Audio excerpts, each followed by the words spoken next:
The letter showed up on a random Tuesday, thick and stiff, the kind of envelope that never carries good news. The front had my unit number in sharp black print, and underneath it, the words that made my stomach drop: Architectural Compliance Notice. The air in my kitchen felt too still as I slid a finger under the edge and tore it open. Inside, the committee announced that my back fence was in violation of Bylaw 4.2. According to them, my fence was improperly modified, exceeded the allowable height, and posed what they called a visual inconsistency to the townhome row. I stood there, leaning against the counter while the fridge hummed softly behind me, reading the paragraph over and over. It didn't make sense. My fence matched every other fence in that row. Same color, same builder, same cheap pine boards weathered by the same sun and rain. If my fence was illegal, so was almost every fence on our side. Yet my address was the only one bolded, underlined, and boxed in red. At the bottom of the notice, they laid out the stakes. I had 30 days to correct the violation or face a fine for each day of non-compliance.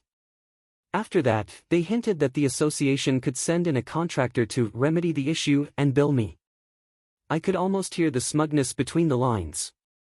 What made it worse was the phrase they used twice, like they wanted to burn it into my mind: an anonymous neighbor report. Someone who lived a few feet away had stared at the same line of fences, singled out mine, and decided to weaponize the rules against me. I set the letter on the table, and the cheap paper whispered against the wood as my hand slipped away. Right away, one thought burned through the shock. If this was really about rules, fine, I would play the rules. But if it was about power, if it was about someone deciding that I was going to be the example, then I was not going to stay polite for long. I didn't know it yet, but this was the opening move in a long, slow war that would turn our quiet row of townhomes into the set of a real-life Karen neighbor drama. And by the time it was over, the same bylaw they had used against me would be the thing that embarrassed them in front of the whole community. To understand how ridiculous it all was, you have to picture the layout of our neighborhood. It was one of those charming, planned communities built on a narrow strip of land, squeezed between a busy road and a drainage creek. The townhomes were jammed together in long rows, beige siding and identical trim, like someone copy-pasted one unit 50 times. On most evenings, you could hear your neighbor's TV through the wall if the volume was even a little too high. Each unit had a tiny concrete patio in the back, maybe 10 feet deep, with just enough room for a grill and a couple of chairs. Around each patio, there was a wood privacy fence, the kind that comes standard with these developments. The fences were original to the build. The construction company put them in when the neighborhood went up a decade earlier, long before I moved in. When the sun came up over the creek in the mornings, the light would slide down the pale boards and throw long, striped shadows across the concrete. All of the fences on my row looked the same. Or at least, they did until someone decided to look at mine through a tape measure instead of their eyes. The only difference was the ground.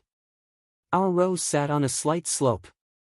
The yard behind my unit dipped a bit lower than the unit to my right. From the community path, you could barely tell, but if you walked into my patio and looked up, the neighbor's fence line looked maybe an inch or two lower against the sky. When I bought the place, the realtor told me the whole area was low maintenance. The association handled landscaping, roofs, exterior paint, snow, and all that. The only big rule she emphasized was not to change the fence without written approval. That made sense to me. The documents in my welcome packet repeated it several times. Bylaw 4.2, Fencing and Exterior Barriers, took up almost a full page. It said fences had to stay at a uniform height, couldn't be painted odd colors, and couldn't be replaced with a different material unless the board signed off.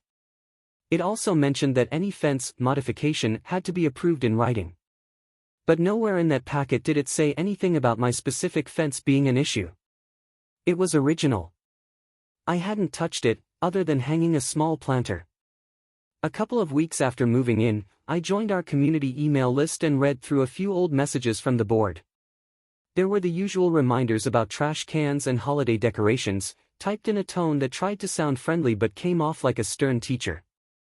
I saw the name of the president, a woman I'll call Linda, and the treasurer, a quiet guy named Mr. K. There was also a familiar name that kept popping up, a unit owner I'll call Ms. D. She seemed to be involved in everything. She chaired the aesthetics committee, volunteered for community events, and sent long emails about people leaving shoes outside their front doors. The first time I saw her in person, it was a Sunday morning. She was standing on the sidewalk in a fleece vest, coffee mug in hand, scanning the row of townhomes like she was conducting an inspection. A car door slammed somewhere behind me, and she turned her head sharply, as if even sounds needed her approval. The first hint that she might be the anonymous reporter came a month before the fence letter. I got a smaller notice, a friendly compliance reminder, printed on bright yellow paper. It said that my welcome mat extended slightly into the shared landing area and that I needed to ensure personal items did not impede the uniform walkway. The notice cited Bylaw 2.1, Common Area Obstruction, and was dated April 3rd. I remember because I stuck it on the fridge and wrote the date in the corner. There was a handwritten note at the bottom that said the reminder was based on a neighbor's observation. Same phrasing. Same vague tone. I rolled my eyes, moved the mat 2 inches back, and didn't think much more about it. But I didn't throw the notice away. Instead, I slid it into a cheap blue binder where I was keeping all my closing documents and HOA paperwork. The plastic cover smelled like new vinyl when it warmed in the afternoon light that came through the kitchen window. At the time, it felt like overkill. Who saves a petty reminder about a welcome mat? Later, that binder and that habit would matter more than I could have guessed. Because the board liked to say that everything they did was about consistency. They just never expected someone else to be more consistent with receipts than they were. The fence issues started quietly, even before the big letter arrived. One evening in late April, I was grilling on the patio, watching the steam rise from the food and mix with the cool evening air. Out of the corner of my eye, I saw movement up on the path behind the row of fences. A figure paused right across from my patio. It was Miss D. She had a clipboard in one hand and something shiny in the other, which I recognized as a tape measure. She stood on the community side of the fence line, the gravel path crunching under her shoes as she shifted her weight. I could hear cars rushing faintly on the main road, but in that moment, every sound seemed to fade except the soft snap of the tape measure locking in place. She didn't know I could see through the small gaps between the boards. The setting sun pushed gold light through the spaces, outlining her silhouette. She reached up, hooked the end of the tape on the top of one fence board, and tugged the metal casing down to the gravel. She wrote something on the clipboard. Then she moved a few feet down, repeated the same motion, and wrote again.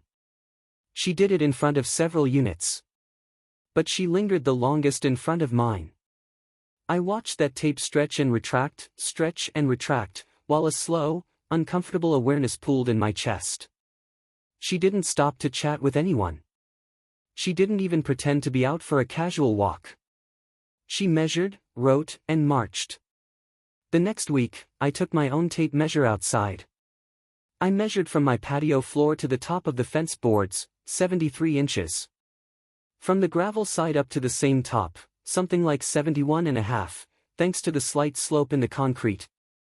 Then I walked over, pretending to check my hose, and measured the neighbor's fence line through the slats where I could reach, almost exactly the same.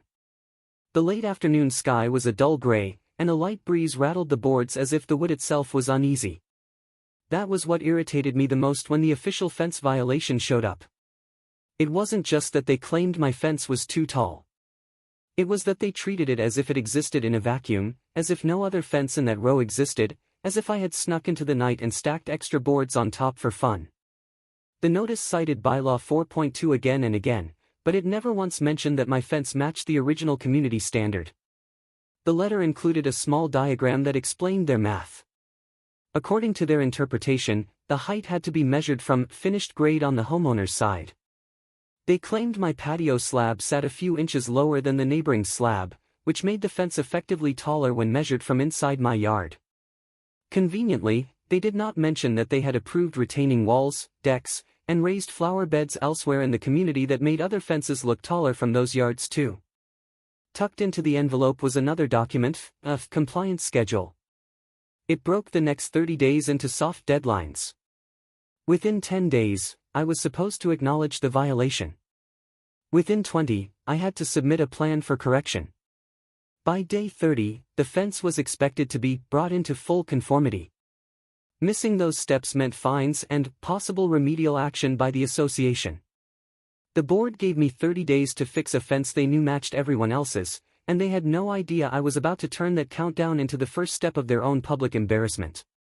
I set the letter next to the earlier yellow notice and felt a shift inside me. This was no longer random. The welcome mat, the measuring tape, the careful references to anonymous complaints, and now this.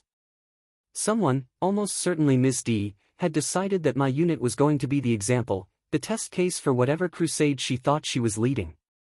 I pulled the blue binder from the shelf and slid the new documents into clear plastic sleeves. I printed out the page from the digital CC and RS that contained Bylaw 4.2 and highlighted the sections about original construction and uniform materials. Under that, in a margin, I scribbled a question to myself: how can an untouched fence be modified? The ink bled a little on the cheap paper, but the words were legible. That night, I went for my own walk along the gravel path. The sky was dark by then, and the streetlights buzzing overhead cast a pale ring of light on the siding and fences. I carried my tape measure in my pocket, not because I planned on doing anything official, but because I needed to see with my own eyes. I stopped discreetly behind various units, quietly measuring the visible portions of their fences as best I could without trespassing. The world smelled faintly of wet leaves from a sprinkler that had just shut off. Every measurement I took confirmed what I already knew. Some fences were a little warped, some sat higher or lower at the bottom where the ground shifted, but overall, our row was consistent. The numbers were close enough that any reasonable board would shrug and say that this was within normal tolerance. Yet my fence was the one in violation. There was a line in the notice that stuck with me, too. It said the committee retained discretion in enforcement based on the unique characteristics of each unit.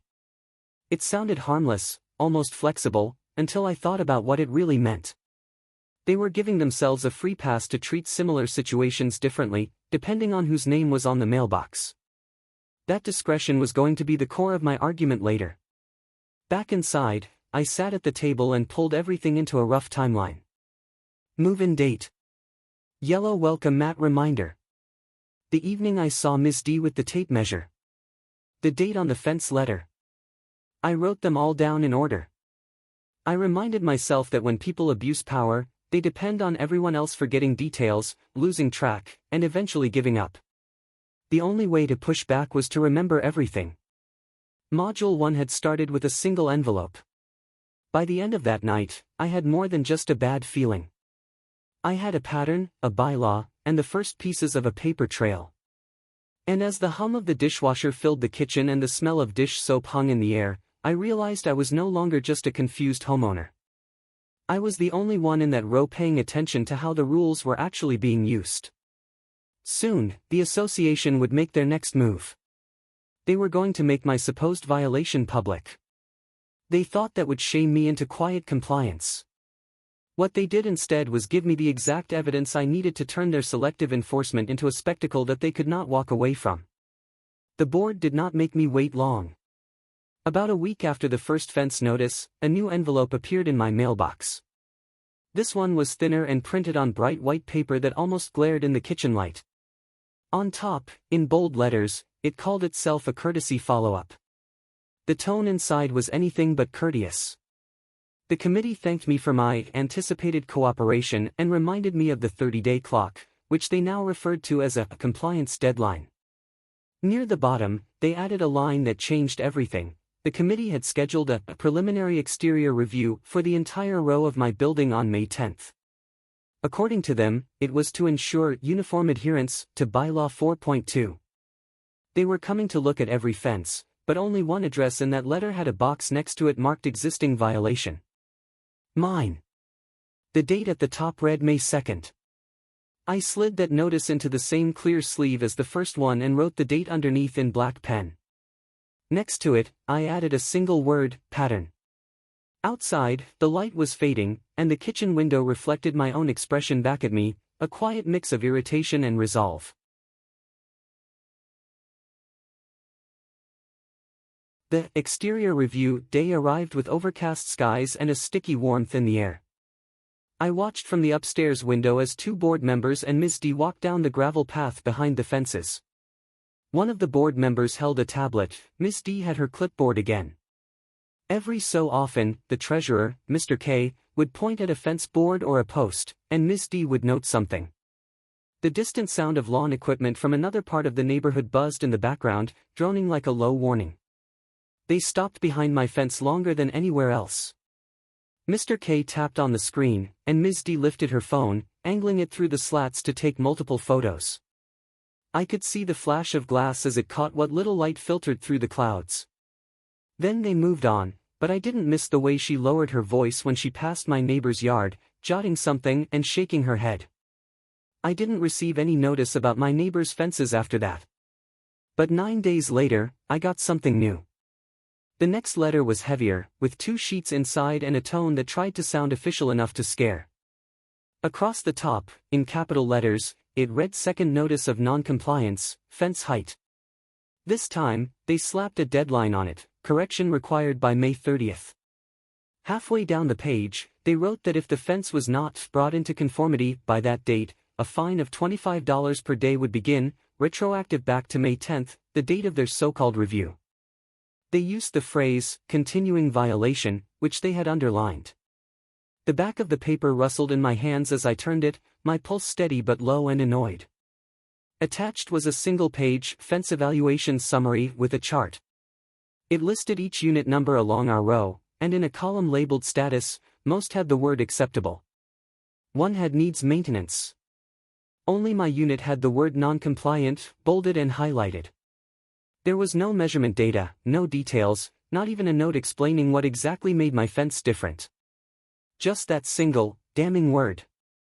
At the bottom of the summary, in small print, they added that the evaluation was based on selective review consistent with committee discretion. That phrase again. Their favorite shield.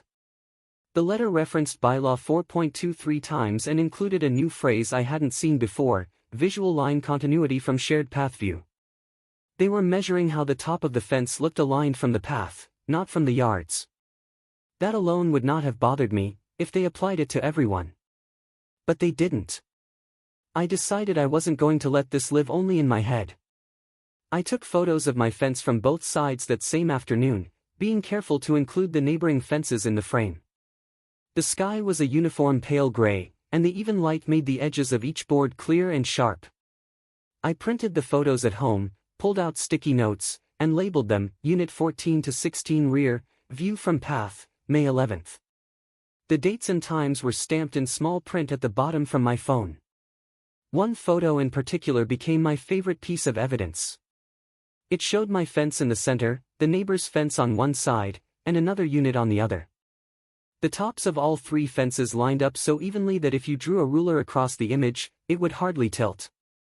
I slid this photo into a sleeve next to the fence evaluation summary and wrote a little caption underneath, which one is the problem? That same night, I composed a calm email to the association. I explained that my fence was original, that it was aligned with the others, and that the slope of the ground might be creating the illusion they were referencing. I politely asked for the measurements they had taken, and I attached my own photos. I asked them to clarify why my unit alone was being classified as non-compliant. Their reply came 2 days later. It was a short paragraph from the General Association email address. They thanked me for my feedback, reminded me that the committee had full authority to interpret and enforce bylaw 4.2, and said that they would review my concerns at the next scheduled board meeting.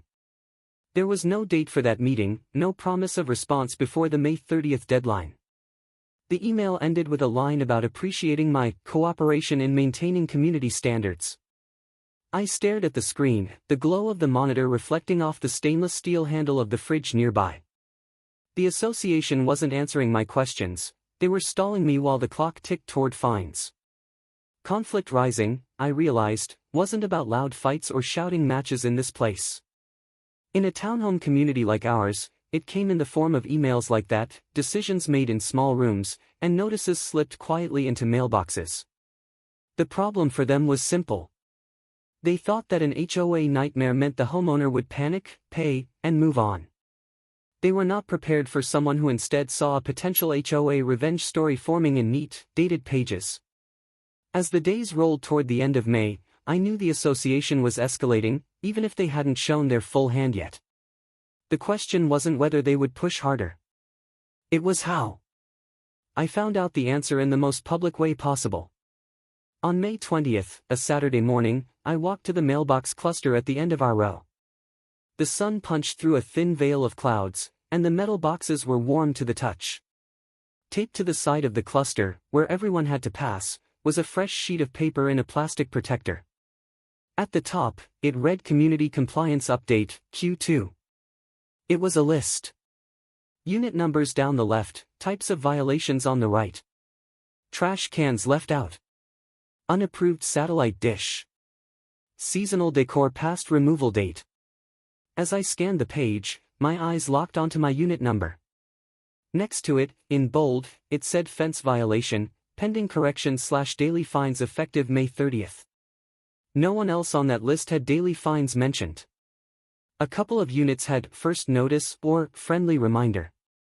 Mine was the only one with a countdown and a threat of recurring charges. So this was the public shaming strategy. Instead of just sending private letters, the board was now broadcasting selected violations where everyone in the building could see them. They hadn't warned me they were going to do that. They certainly hadn't mentioned it in Bylaw 4.2. But there it was, my unit number pinned up like a cautionary tale. As I stood there, the sound of a car door closing echoed from a nearby driveway. A neighbor walked up behind me, reached for their mailbox, and glanced at the sheet. Their eyes slid down the list, paused on my unit, and then they looked away a little too quickly. This was exactly what Miss D wanted. The woman who measured fences and wrote emails about welcome mats had found a way to turn the rulebook into a spotlight, aimed at one unit. Mine. Fine. If they were going to escalate in public, my response was going to be just as public.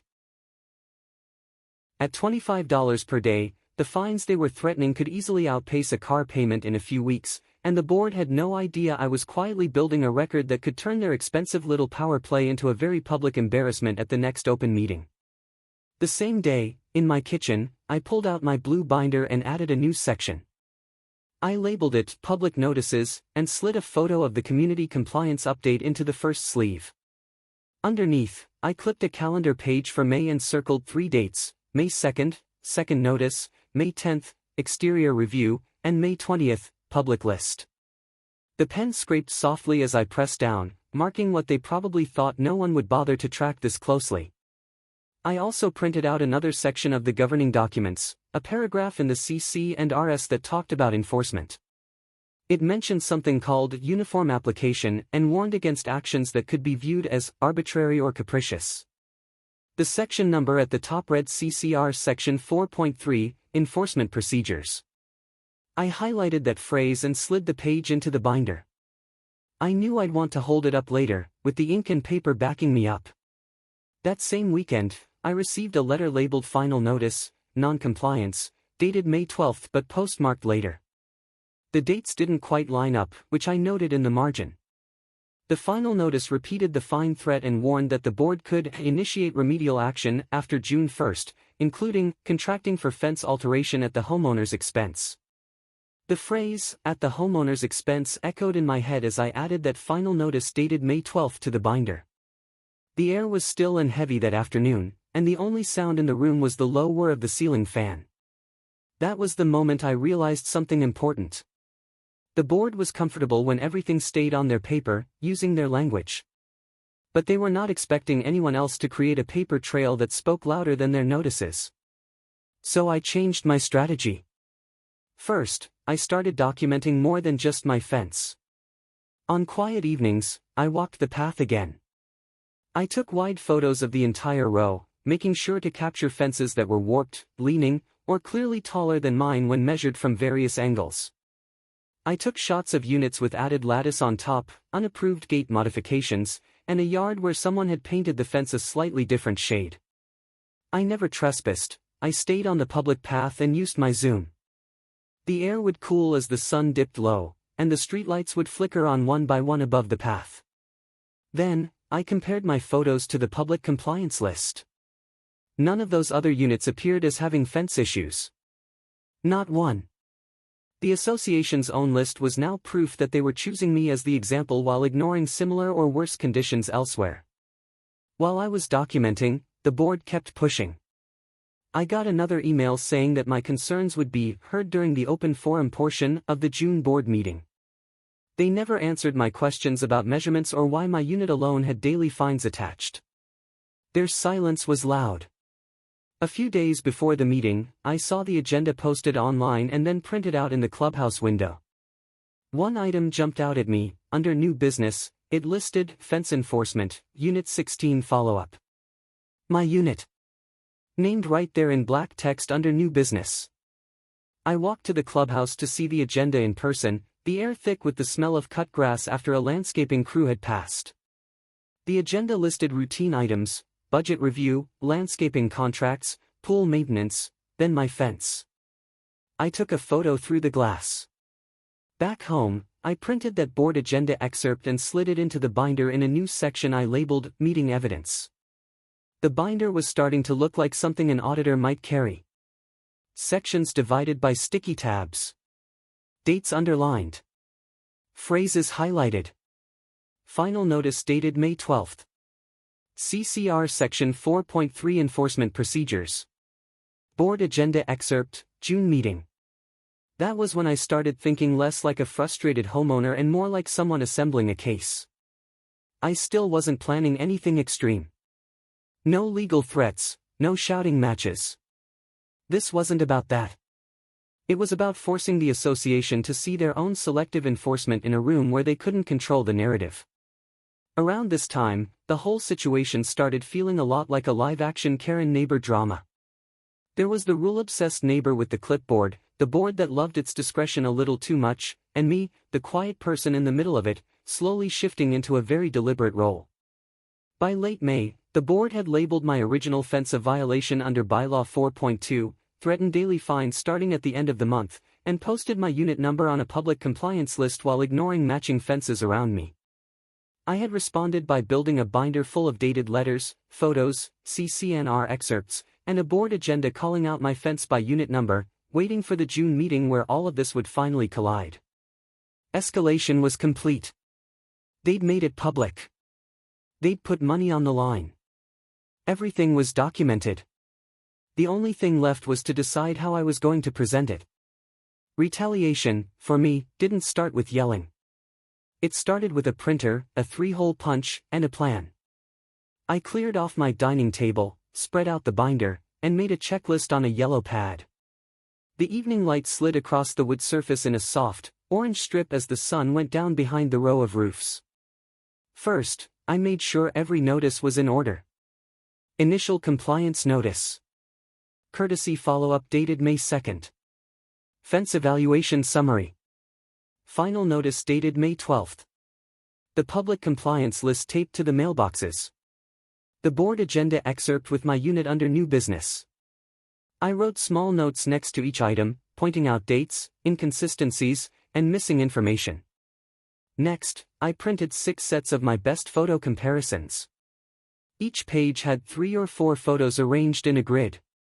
In the first row, my fence, with the neighbor's matching fence next to it. In the second row, another unit with an obviously modified fence, no violation listed anywhere. Each photo had a caption, unit numbers, date, time, and angle, all clearly printed below.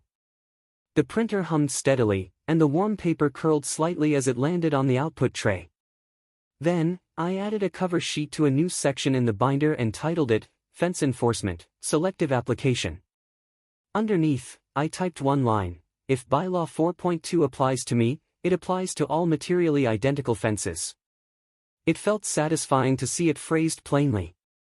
The last thing I prepared was a 1-page summary of my position, written in calm, simple language.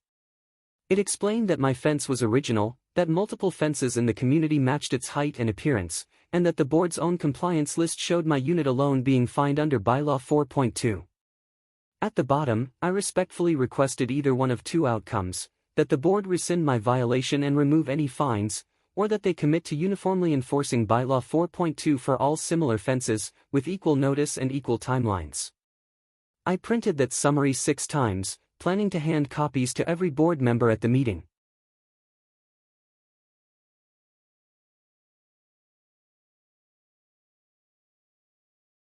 I also took a small, deliberate step that I knew would matter later. I emailed the association and politely confirmed that I planned to speak about fence enforcement under Bylaw 4.2 during open forum at the June meeting. They replied with a one-line acknowledgement. That reply became another printed page in the binder. By now, my retaliation wasn't about being petty, it was about being precise. If they wanted to play by the rules, I was going to play better. In less than a week, I was going to walk into a room where the board had scheduled Fence Enforcement, Unit 16, as a simple administrative follow-up, and instead I would lay out their own papers, photos, and agenda lines in front of them while my neighbors listened, turning what they thought was a quiet formality into a very public, very uncomfortable moment of accountability. The night before the meeting, I did one more walk along the path. The sky was clear and dark, and the rows of townhomes were outlined in soft, yellow porch lights. I stood for a moment where Miss D had measured the fences weeks before. The gravel crunched softly under my shoes. Somewhere in the distance, a dog barked once and fell silent again. I looked at the fence line, at the repeating pattern of vertical boards and horizontal caps. A uniform row, except in the minds of the people who wanted it not to be. The boards were weathered, but they were solid. Abuse of power in a homeowners association rarely looks dramatic from the outside. It's not sirens or siren lights. It's documents, decisions, and the quiet confidence that no one will question them. What they never seem to plan for is the moment someone does. I turned back toward my unit, where the binder sat on the table, its plastic cover reflecting the dim kitchen light. The next evening, it would leave the safety of my dining room and move into a boardroom where, for once, the association would not be the only one controlling the narrative. The night of the June board meeting, the clubhouse smelled faintly like old carpet cleaner and printer toner. I got there 10 minutes early with my blue binder under my arm and a manila folder full of extra copies of my one-page summary. The room was small, a long folding table at the front with name placards for the board, and 3 short rows of metal chairs facing them. The overhead fluorescent lights buzzed softly, making the white walls look even more sterile. The president, Linda, sat in the center of the table, shuffling papers. To her right was the treasurer, Mr. K, scrolling on a tablet. On the far side, like she belonged there, was Ms. D, with her trusty clipboard. She wasn't technically on the board, just the aesthetics chair, but she sat as close as she could get, pen ready. A few other homeowners filtered in, murmuring about parking, pool hours, and landscaping. No one was here for my fence, at least not on purpose. That was the quiet advantage I had. They thought this was just another routine meeting. I knew it was where my retaliation would land. The meeting started with the usual formalities: roll call, approval of minutes, a quick budget overview. I sat in the second row, binder in my lap, feeling the weight of it against my knees. Every so often, the air conditioner would kick on with a dull rumble, sending a faint cool breeze down from the vents. Then came open forum. The president reminded everyone that comments should be brief and focused on community matters. She glanced across the room, eyes drifting over the small group of homeowners. When she asked if anyone had a concern to bring forward, I stood, the chair legs scraping softly against the tile floor. I didn't need to raise my voice. I simply stated that I wanted to address fence enforcement under Bylaw 4.2, as I had previously emailed. I held up the binder so the board could see the tabs and pages. The room quieted in that particular way things do when people sense something is about to be uncomfortable but interesting. I walked calmly to the front table and passed out my one-page summary to each board member. The paper made a faint fluttering sound as it shifted from my hand to theirs. I kept one copy for myself so I could follow along. I started at the beginning. I explained, in simple terms, that my fence was original to the build and matched the fences on both sides of my unit. I described seeing Miss D measuring multiple fences from the path and receiving the first notice of non-compliance. I pointed to the dates in my summary, which corresponded exactly to the notices they had mailed. Then I turned to the section labeled Timeline and Discrepancies, and read through it. Initial notice, courtesy follow-up dated May 2nd, exterior review on May 10th, final notice dated May 12th but postmarked later, fine set to begin May 30th, public compliance sheet posted on May 20th listing only my unit with daily fines. Each date was right there in ink. As I talked, I opened the binder and held up specific pages. The first was the final notice dated May 12th, slipped neatly into its clear sleeve. I didn't wave it around, I just angled it so the board and the homeowners sitting behind me could see the bold words at the top. Then I laid it on the table in front of me and placed the Q2 Community Compliance Update next to it, the one that listed my unit by number with fence violation, pending correction/daily fines effective May 30th. I explained that I didn't have a problem with the idea of standards. What I had a problem with was how they were being used. I flipped to my printed photos and passed copies to the board and placed one on the side table for homeowners to examine after. The photos showed 3 fences in a row, my unit in the middle, my neighbor on one side, another neighbor on the other. The fence tops were level, the boards consistent. Under each photo set, I had printed a small caption with unit numbers, dates, and times. Then I pointed out the obvious, my fence looked no different from the others, and yet, according to the board's own community compliance update, my unit alone had a fence violation with daily fines attached. I kept my tone calm. I wasn't there to yell. I was there to lay out the facts until the board's own paperwork boxed them in. The room felt a little tighter as I shifted to the next piece of the binder. A couple of homeowners leaned forward in their chairs. One of them quietly turned pages on my extra photocopies at the side table, the soft rustle of paper marking each revelation. I pulled out the printed page from the CC&Rs, CCR Section 4.3, Enforcement Procedures. The heading was clear, the paragraph highlighted. I read the key sentence that talked about uniform application and warned against actions that might appear arbitrary or capricious. Then I set it down next to the final notice and the compliance list. I didn't interpret the law. I didn't give anyone legal advice. I just read the words on the page, the ones they had written and recorded long before I moved in. Then I pointed out something simple and impossible to ignore. Their own enforcement section warned against exactly what they were doing. They were applying bylaw 4.2 to one fence even though multiple fences in the same row were materially identical in height and appearance. Their Q2 compliance sheet showed that clearly. Their own documents were contradicting their actions. I mentioned, calmly, that if anyone outside this room ever had to review their enforcement, whether it was another owner, a mediator, or anyone with authority to interpret CCR Section 4.3, it might look like the association had singled out one homeowner for public fines while leaving other identical fences alone, which was not a position I imagined a board would want to defend in any serious forum. The temperature in the room didn't actually change, but it felt cooler. The air conditioner hummed overhead, but now the sound had a sharp edge. The board members glanced at each other. Mr. K frowned at his copy of my summary. I kept going. I explained that I had asked for the measurements the committee took behind my unit and had never received them. I pointed out that the fence evaluation summary listed my unit as non-compliant without including any height data, while other units were labeled acceptable with no explanation. I held up the photo of another unit with added lattice on top, clearly taller than mine, with no violation listed anywhere. Then I stated my request, exactly as I had written it on the summary they now held in their hands.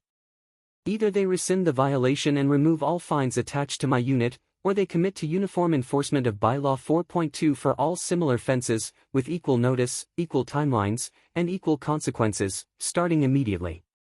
I didn't threaten them. I didn't raise my voice. I simply framed their options as the documents themselves did. The binder lay open in front of me like a quiet witness. For a moment, no one said anything. The fluorescent lights hummed, and in the silence, a distant car passed by outside, its low rumble seeping faintly through the clubhouse windows. The president finally responded in measured language. She thanked me for my thoroughness and said the board would take my comments under advisement. She tried to move to the next person, as if my fence was just another item on a long list. Except this time, the homeowners were not ready to let it slide. One owner raised a hand and noted that their fence was taller on one side due to a slope, asking if they were now going to be fined too. Another, flipping through my photos, observed that their own unit appeared in the image with the added lattice, yet they had never seen a violation notice. They weren't angry at me, they were suddenly very interested in the board's definition of uniform. The board tried to keep the discussion brief. Linda reminded everyone that open forum was not a place for back-and-forth debate. She said the board would review enforcement procedures. She repeated that phrase twice. Still, the damage was done. I had brought the binder, the photos, the final notice dated May 12, the CCR Section 4.3 enforcement clause, and the board agenda excerpt naming my unit into a room where the board no longer controlled who saw what.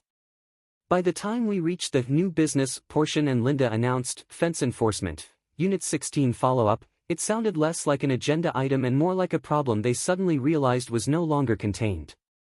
The board called a brief recess to consult privately. They left their papers on the table, but the subtle tension in their shoulders said enough. The rest of us sat in the hum of the air conditioning and the faint squeak of a chair shifting now and then. When they returned, Linda took a breath and delivered their decision. They had decided, she said, to suspend all fines related to my fence, effective immediately, and to place my violation under review pending a community-wide fence assessment. She emphasized that this assessment would consider the unique topographical conditions of various units and might result in updated enforcement guidelines. I recognized what that meant. They had realized that enforcing Bylaw 4.2 against me alone, while ignoring identical fences, was not defensible under their own CCR Section 4.3. So they were backing away without using the word wrong. They also announced that, going forward, compliance updates posted in public areas would summarize categories of violations without listing individual unit numbers. That was their quiet way of admitting the public compliance list highlighting my daily fines had been a bad idea. Finally, they noted that the aesthetics chair, Ms. D, would be rotating off her committee role at the end of the quarter as part of a planned restructuring. No one said it was because of the fence crusade, but the timing told its own story. I sat there, listening, binders still open on my lap. I didn't smile. I didn't gloat. I just let the board's own words lay a path from where this started to where it had just landed.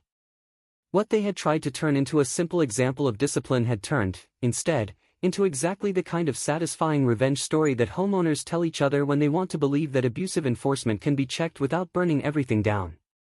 I mentioned, calmly, that if anyone outside this room ever had to review their enforcement, whether it was another owner, a mediator, or anyone with authority to interpret CCR Section 4.3, it might look like the association had singled out one homeowner for public fines while leaving other identical fences alone, which was not a position I imagined a board would want to defend in any serious forum. The temperature in the room didn't actually change, but it felt cooler. The air conditioner hummed overhead, but now the sound had a sharp edge. The board members glanced at each other. Mr. K frowned at his copy of my summary. I kept going. I explained that I had asked for the measurements the committee took behind my unit and had never received them. I pointed out that the fence evaluation summary listed my unit as non-compliant without including any height data, while other units were labeled acceptable with no explanation. I held up the photo of another unit with added lattice on top, clearly taller than mine, with no violation listed anywhere. Then I stated my request, exactly as I had written it on the summary they now held in their hands. Either they rescind the violation and remove all fines attached to my unit, or they commit to uniform enforcement of Bylaw 4.2 for all similar fences, with equal notice, equal timelines, and equal consequences, starting immediately. I didn't threaten them. I didn't raise my voice. I simply framed their options as the documents themselves did. The binder lay open in front of me like a quiet witness. For a moment, no one said anything. The fluorescent lights hummed, and in the silence, a distant car passed by outside, its low rumble seeping faintly through the clubhouse windows. The president finally responded in measured language. She thanked me for my thoroughness and said the board would take my comments under advisement. She tried to move to the next person, as if my fence was just another item on a long list. Except this time, the homeowners were not ready to let it slide. One owner raised a hand and noted that their fence was taller on one side due to a slope, asking if they were now going to be fined too. Another, flipping through my photos, observed that their own unit appeared in the image with the added lattice, yet they had never seen a violation notice. They weren't angry at me, they were suddenly very interested in the board's definition of uniform.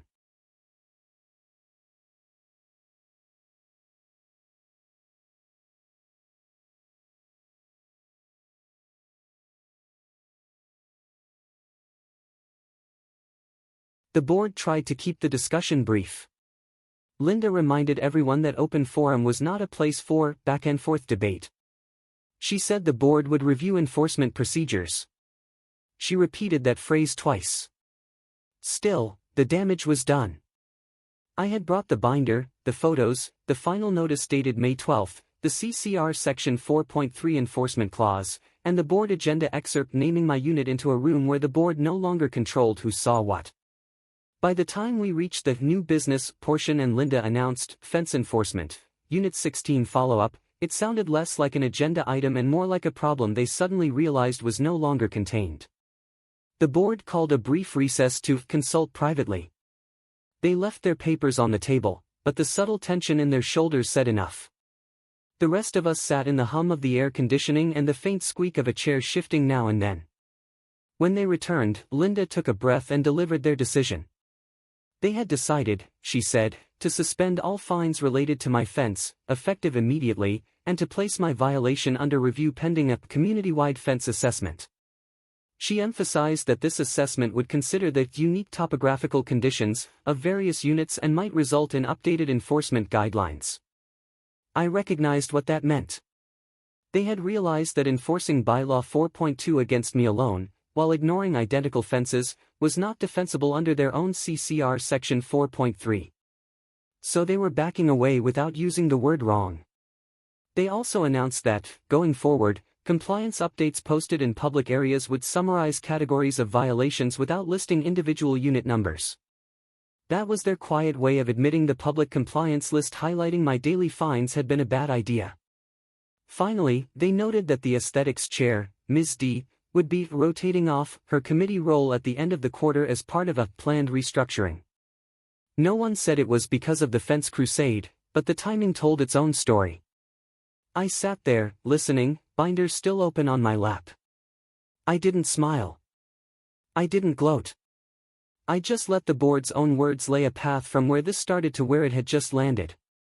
What they had tried to turn into a simple example of discipline had turned, instead, into exactly the kind of satisfying revenge story that homeowners tell each other when they want to believe that abusive enforcement can be checked without burning everything down. In the weeks that followed, the neighborhood felt different in subtle ways. The board sent out a community-wide notice explaining that they would be conducting a comprehensive fence review across all rows. This time, they didn't talk about anonymous neighbor reports. They talked about standardizing measurement methods and acknowledging variations in grade. The notice was dry, full of committee language, but I recognized what it really was, a quiet rewrite of the rules they had once used as a hammer. When the fence review happened, it looked a lot like the earlier one, but with a few crucial differences. 2 board members walked the path, taking photos and measurements, but Miss D was nowhere in sight. They did not linger behind my unit any longer than anyone else's. The morning sun bounced off the tape measure, and the soft crunch of gravel underfoot carried down the row. A month later, they released a summary. This time, it wasn't taped to the mailboxes with unit numbers and fines. Instead, it was emailed out as a general update. According to their new findings, the fences along my row were within acceptable tolerance for original construction, given the natural slope and minor settling over time. They said no further corrective action would be required so long as no one altered the fences without approval. There was no mention of my old violation. No daily fines. No retroactive charges. The final notice dated May 12 became interesting only as a page in my binder, not as something attached to my bank account. Quietly, without admitting fault, the board had walked back every concrete piece of enforcement they had thrown at me. They even revised the way they handled compliance updates. Instead of posting unit-by-unit callouts, they shared aggregate numbers: how many trash can notices, how many landscaping reminders, how many maintenance requests. No more public shaming lists. If someone got a violation, it showed up privately in their mailbox, not slapped on a common wall. The binder stayed on my shelf. I didn't toss it, I kept it within reach, a silent reminder that rules are only as absolute as the people enforcing them, until someone tracks the details and holds them up to the light. Sometimes I'd pass by and see the spine catching a strip of afternoon sun, the plastic cover slightly warped from all the pages inside. As for Ms. D, she still lived in the row. I'd see her walking her dog or carrying groceries. But the clipboard disappeared. The tape measure never came back out on the path. If she had opinions about people's fences, she kept them to herself. When our paths crossed, she would glance toward the fences and then away, her expression tight, like someone who suddenly realized the rules could point both directions. The other homeowners changed too. A couple of them stopped me in the parking lot, asking about the binder, about CCR Section 4.3, about how I'd organized everything. They weren't planning a revolt, they were just curious how I'd managed to push back without starting a war that scorched the whole neighborhood.